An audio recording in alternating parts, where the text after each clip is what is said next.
What's up? Hello again.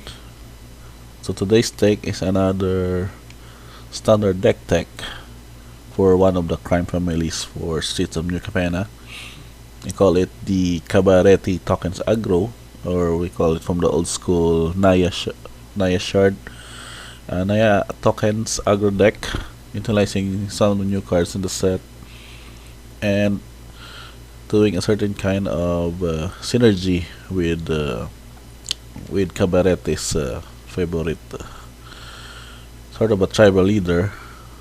So he's here, that mere nexus of devils. So we go with the again with the basic.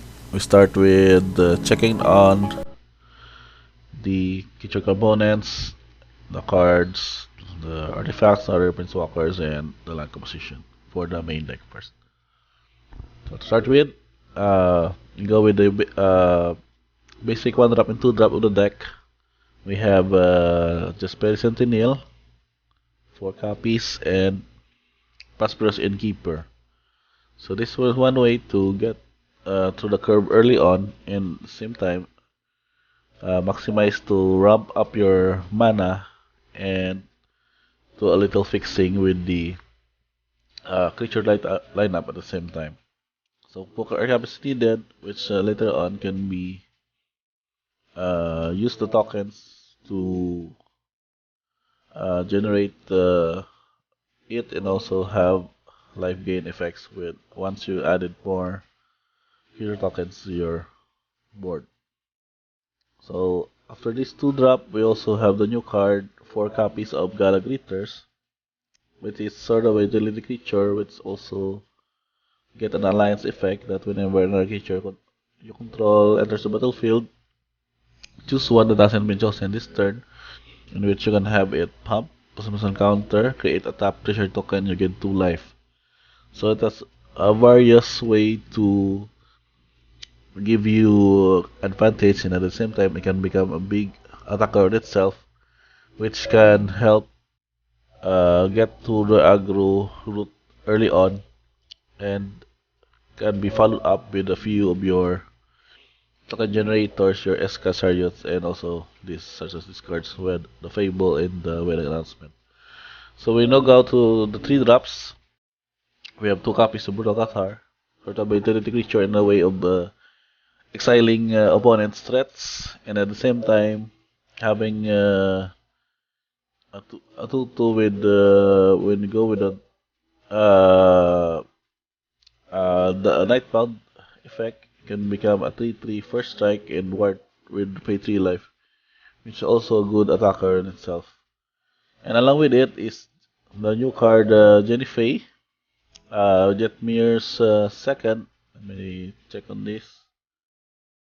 It is a critical cost 3/3, which has a passive ability that if you create 1 more tokens, you may instead create that many 2/2 green cat creature tokens with haste, or that many 3/1 dog creatures with vigilance. So either way, you can choose which one would benefit your lineup.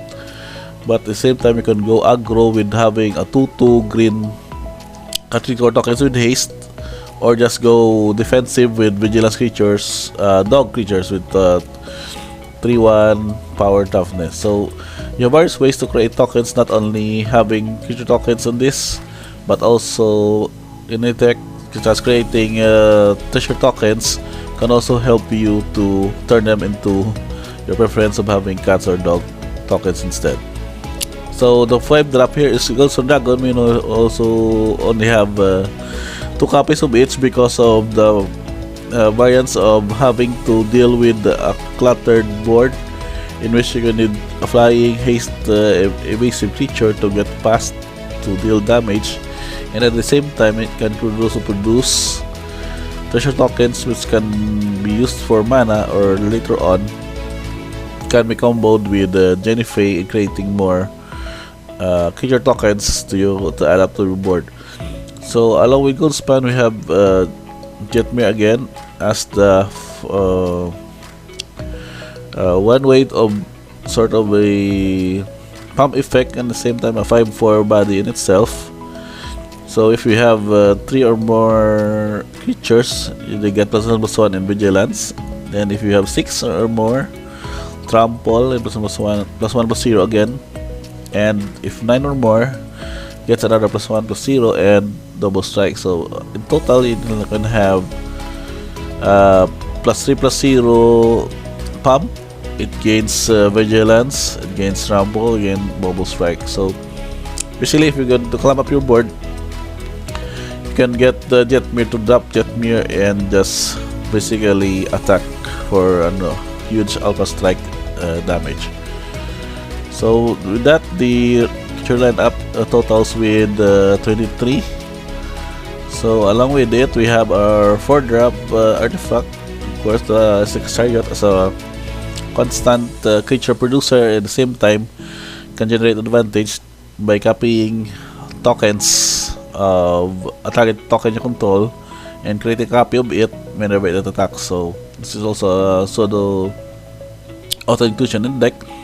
So along with it are 2 disenchantments. We have Fable the Bear Breaker, which is also a staple now in most of the red or red-green or Naya decks, and which we call now as Cabaretti decks, wherein we can create a token shaman that whenever it attacks, you will create a creature token, and once we get to flip this into the reflection of Kiki, you can basically create a token as a copy of another creature you control. So having extra tokens copy and just maybe just sacrificing at the beginning of each step is not a huge disadvantage, but rather creating more token generators that can be used as attackers in the process. So with enhancement, 2 copies, just basically just adding 1/1 white human creatures, or if you attack this turn, you draw a card, so also a card drawn itself, and at the same time, if you get it to 3 or more invitation counters, then it will become a pump effect with wedding festivity. So for the instance, we have 2 copies of Cabaretti Charm, a utility card for the new set, which just deals damage equal to the number of creatures you control, the creature of Planeswalker. It can also become a pump spell in effect by having +1/+1 trample, so a mini overrun in this process. And it also create 2 green-white, 1/1 green-white citizen creature tokens. So another token producer to pump up, or maybe just trigger Galaglitters, or just have them change into cats or dogs by Jenny Faye. So we also have 2 copies of Balloon Stance. These are sort of a removal and also making your best creature invisible. So I've chosen this because of maybe the lack frequent spot removals in most of the control mid-range decks. So it can be used to protect your Chariot in case that you get destroyed, or just have your Jetmir also become indestructible by this spell. And the lone copy of the Wandering Emperor, not to mention that we only have 1 card pool, but also it is a utility Planeswalker in itself by having these 3 abilities. It's given that you can exile creatures, get a token itself, and putting +1/+1 counters on a target creature and become having a first strike. So you just help up with the curve, given that we only have I think 3, 7 and 8, so 8 4-drops in the curve. We can just share later on the bottom of this page, but for now we'll just go with the card selection for the lands. We have a set of pathway lands that will comprise the 3 color combinations. So we have Branchwood for green-white, Crag Crown for red-green, and Little Birch for red-white.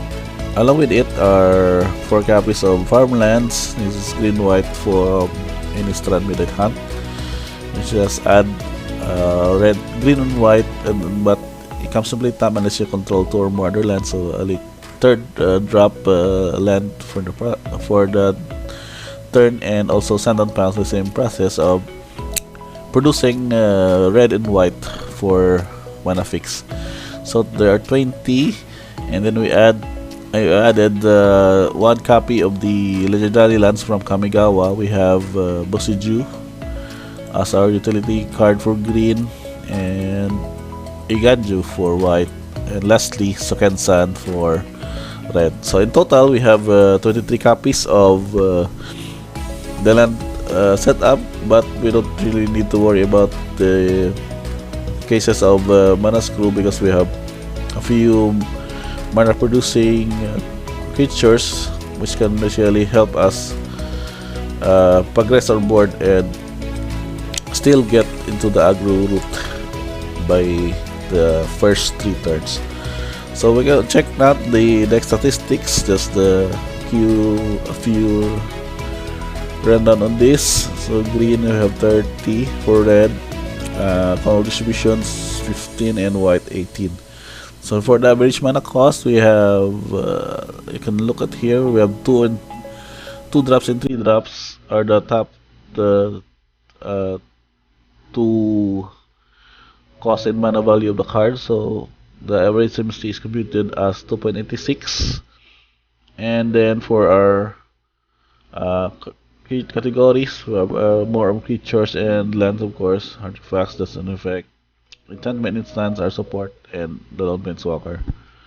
So for the same way, the card types and subtypes just really don't really matter here, as we don't really go with the tribal route. And lastly, our target tokens that we use for this build.